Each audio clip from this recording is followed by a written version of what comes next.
Well, ngayong araw nga ang nasabi nga pong Sultan Kudarat event.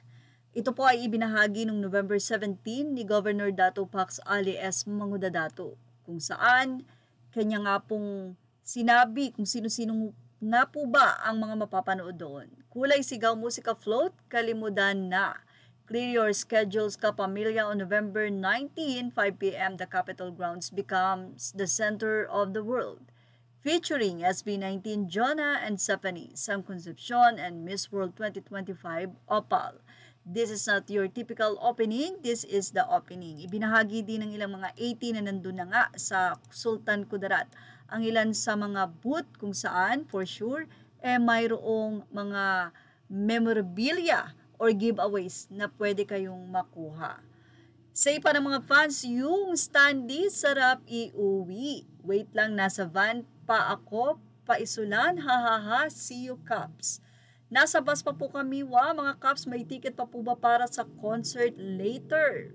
Wala po, hehe, yung Jostel Colag, hahaha. Sana isa ako sa nandiyan kaso wala akong budget, hanggang inggit na lang ako sa inyong mga Caps. Ingat and enjoy. Enjoy kayo dyan mga Caps, waiting po sa ayuda. Samantala, grabe talagang discipline ang 18 dahil syempre sa kanilang panonood ng event to support SB19 ay mayroon silang paalala sa kapwa 18. Hindi lang sa kapwa 18, pati na rin sa ibang manonood doon. Claygo, ibig sabihin, clean as you go.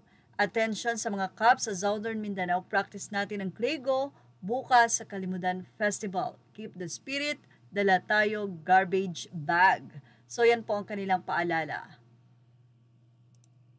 Anyway, mukhang superstar talaga ang SB19 sa nasabing event na ito dahil proud na proud nga na inihayag ng nasabing Governor ng Sultan Kudarat ang event. At kauna-unahan nga ang SB19 sa pangalan na inihayag nito sa social media.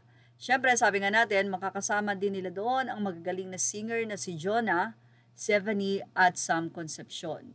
Well, for sure ay napakarami nga pong 18 or SB19 fan ang dadagsa mamayang alas 5 sa Sultan Kudarat.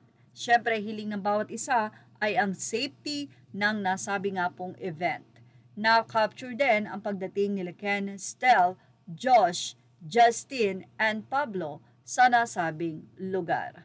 At yan po ang ating Showbiz Now update. Tumutok lang po for more. Thank you for watching. Please like, share, and subscribe.